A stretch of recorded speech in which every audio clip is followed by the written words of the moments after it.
This is the Executive Life Convocast.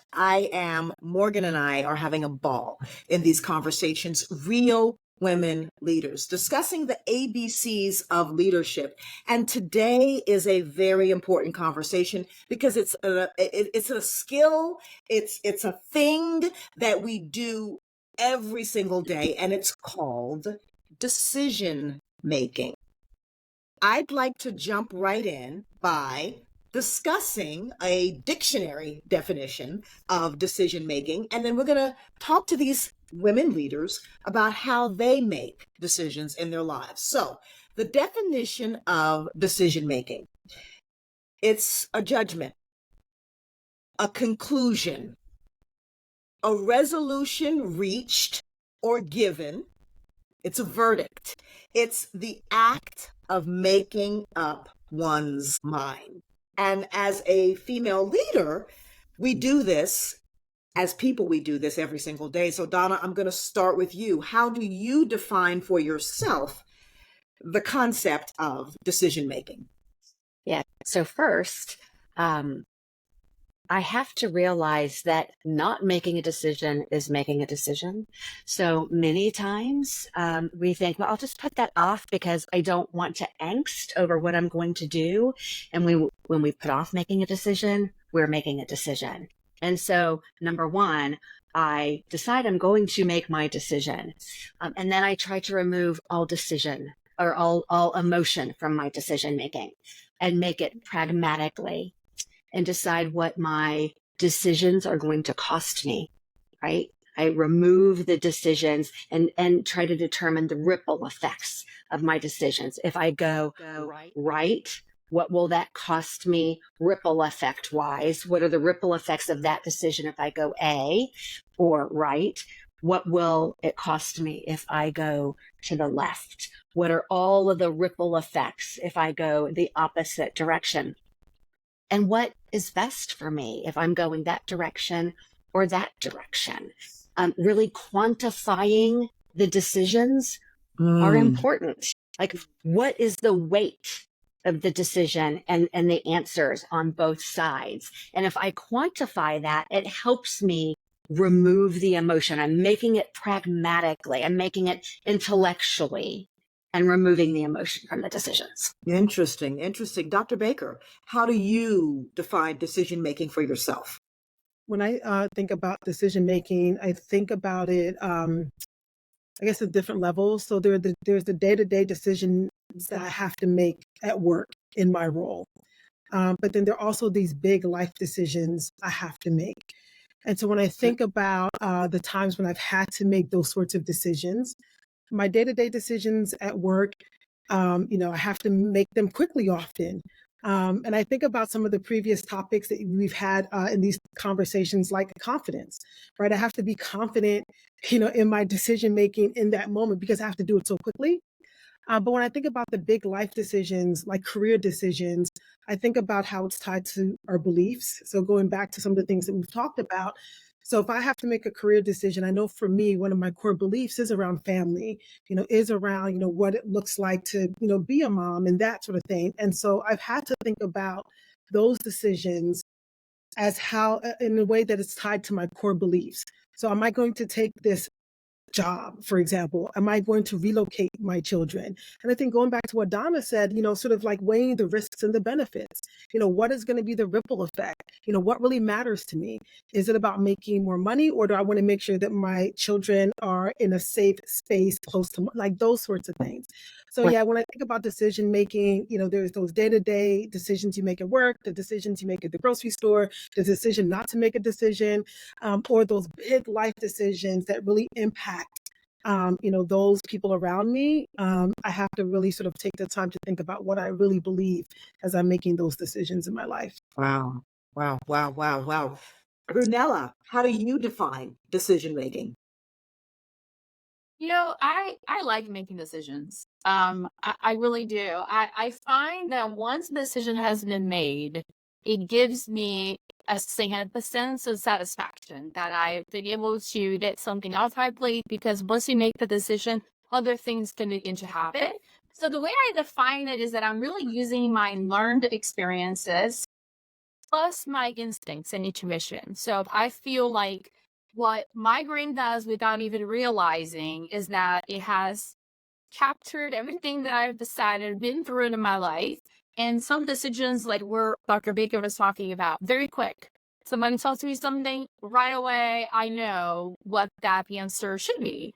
And others, I need to simmer on a little bit of time, right, to let my brain do the processing.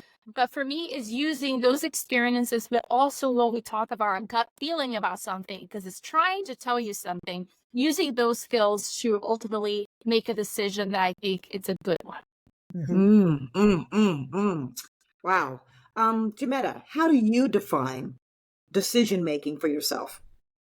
So decision making for me in its simplest form is making a choice based on experience, based on life experiences, very similar to what Brunella said and what the other ladies have said. It is just choosing the right action to take when there is an opportunity to make that decision. Um, so decision making for me has been, I'm a little gun shy about decision making because I've made some bad decisions in life. I've made some really good ones in life. But I've been a little bit apprehensive about making a decision at times, which, like Donna said, no decision is a decision. And that has impacted me. So again, in definition of decision making, making a choice and taking action on that choice based on my experiences, based on previous decisions that I've made, and how it will impact what I'm trying to do in the future. Okay, good. I'm going to do something a little different. I'm going to take us back to our teenage selves. And I remember making the decision that I was going to go to the University of Alabama at Birmingham. At the time, my mom and her then husband were living in Mobile. I was going to move to Birmingham, 4 hours away from home. Decision made. Fantastic. My graduation day, my father comes back into the picture and he lives in Connecticut. So here we go. My mom, brothers, and I to Connecticut. That wasn't part of the decision because school is in now Alabama, but I am now in Connecticut for that summer. It was the summer of decision. And I decided, what other choice do I have? I'm going to make this choice, and the rest, as they say, is history. So, teenage self, Dr. Baker, how did you learn how to make decisions? Ooh. How did I learn how to make decisions? Well, it's interesting. Teenage self, many, many years ago. Honestly, I think growing up in a household where very patriarchal, there was a patriarchy, culturally, it really wasn't up to you to decide. It was already decided you are going to college. It was already decided, that, there are certain paths, that, I think my family thought I would take. But you know what? As I think about it, I think I've always been the type of person, I want to go back to what Brunella said, is that I trusted my gut. And so even though other people had certain expectations of me, if it did not feel right, I did not do it. So the examples of that would be, going to college. My parents wanted me to be doctors like they were. I was supposed to be a medical doctor. Well, I took my first bio class. I knew that was not for me. And so I majored in English and sociology, and I minored in philosophy. And they were like, what are you doing? But I turned out okay, right? They had expectations of the type of person I would marry. It should have been a Nigerian man. I did not do that. My husband's Jamaican and German, and we turned out just fine. So I think for me, I've always decided based on what felt right for me. And I think it goes back to that belief system. It goes back to that inner voice. And I always knew that no matter what, I would be okay. I would be okay. So even, good decision, bad decision, you learn from it no matter what. And so I think I've always had confidence that no matter what I decided, because it was for me, that I would be okay. Wow, Brunella, teenage Brunella, come on now. You said you like making decisions. Did you always like them? Talk to me. Trying to think back. So teenage Brunella had to make a big decision whenever she decided she wanted to move to the US from Brazil when she was 17. So that was a big decision. And I used the information that was available to me at the time, but I also relied on my family. You're still kind of developing those senses, I think, whenever you are of that age. And we're also developing our senses of, as we acquire more experience, we're going to hone that in more and more with time. But I relied on my family to help me make decisions like that. I also probably needed their authorization to leave the country, so I probably had to get their input on that. But so that's how I think as a teenager I relied on that to help me make those big life decisions. That was likely my approach. And then the last thing I'll add is that I believe that I always think about worst case scenario. So I always have a plan B as much as possible. So it's like, okay, I'm gonna go to the US. If things don't work out, what is my plan B? I can come back home. That sounds like an okay plan B for me. So I always think about worst case scenarios. If this doesn't work, what is my fallback? Because that made me feel a lot more confident and comfortable in making a decision that was that big. I love it. Love it. Jimetta, teenage Jimetta. Oh my goodness. So teenage Jametta was a straight A student who was striving to be perfect. So I was a fearful decision maker. I didn't want to do anything wrong. I didn't want to mess it up. I didn't want to look stupid. And I was so fearful of doing things. My mom was really a promoter of getting out there, putting yourself out there. And I would just do these things, right? I participated in pageants and things where I was on stage and speaking and debate team and, all these things that I was just so fearful inside. Like if I had to decide to do those things, I probably would not have done them. But I am so grateful that I had someone to encourage me because I did those things. I started to do them well. And it has really, informed my life and changed the trajectory, if you will, of my life. But I was so fearful. I mean, I couldn't decide, should I wear this outfit? Well, some people might not like that outfit. Should I wear my hair this way? Oh, some people might not like that, or, they're going to call me this, or they're going to say that about me, or, I was all over the place as a decision maker. So the good thing about that is that as we continue to have opportunities to make decisions, we get better, right? So it's like we put it into practice and we're exercising our decision making muscle. And then you get stronger and you make better decisions. But 16-year-old Meta was a fearful and scary decision maker. Wow, wow, wow. Donna, teenage Donna. Teenage Donna. So I had thankfully very great role models and my parents, and they taught me how to decision make. Now, what I was taught and what I did every time, very, very different things. I'd like to think I've grown into it a little bit, but my dad, great business person, great thoughtful Christian man, who taught me that number one, remove the emotion from it. Be thoughtful about what you're getting ready to do. As Brunella has mentioned, use your past experience. What has your experience taught you? 3, talk to people smarter than you. So use your personal board of directors. Talk to people who have been through it before or who may be wise counsel. And 4, pray on it. You know, Wow. what does your heavenly father tell you to do? You can talk to your earthly father and get some really sage advice from him, but pray on it. And so that was what his counsel was early on. I have not always followed that formula.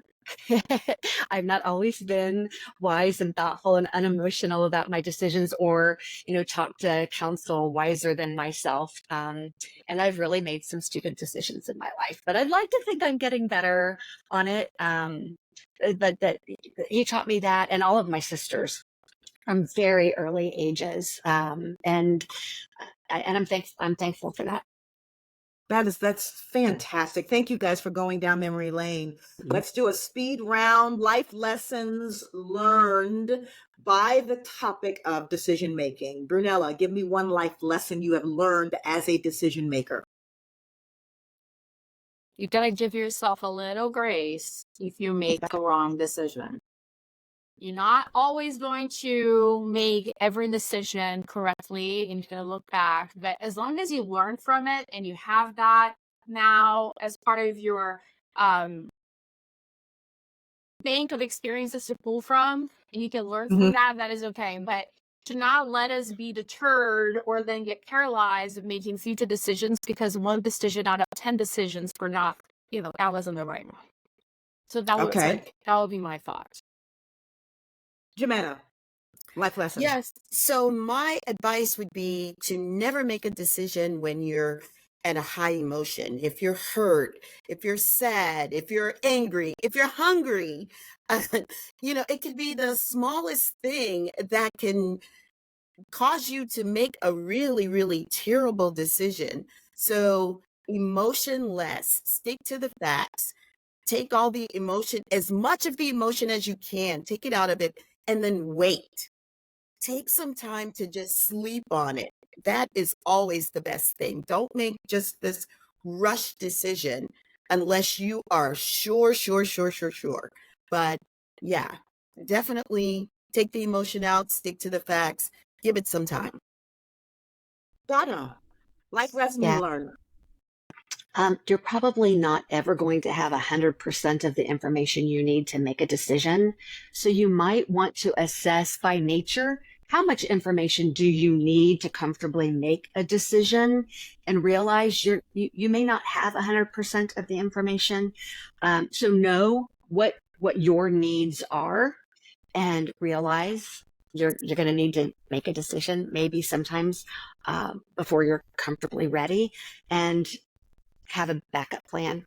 If the decision you made wasn't a great one, have that plan B. Brunella mentioned that a little bit earlier. Have a plan B. And, I like to have a plan C tucked in there too, because sometimes the backup plan doesn't work either. Love it. Dr. Baker, a life lesson you've learned.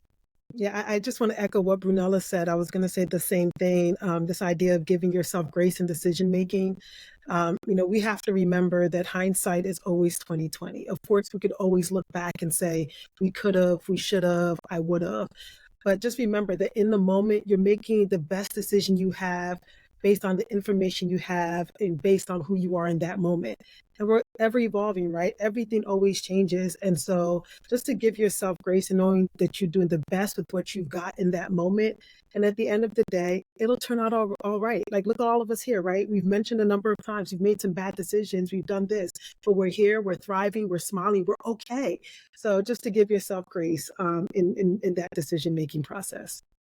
Okay. Finally, before we close, one sentence, someone who's listening who is not making a decision that they have to make. What do you say to them, Jametta? One sentence. What do you do to encourage them? You've got this. You can make a good decision. Brunella? Listen to your instincts. Donna? Seek out some counsel. Go talk to someone that will help you weigh and get you over the hump. Seek wise counsel. And Dr. Baker? Trust your gut. Great conversation. Great conversation, ladies. This has been a phenomenal conversation about decision making. These conversations, we have them every single month to help you become a leader that is elevated, transformed, and thriving. You can find out more about the Kid Institute, and you can visit us to register for our next live experience at kidinstitute.org.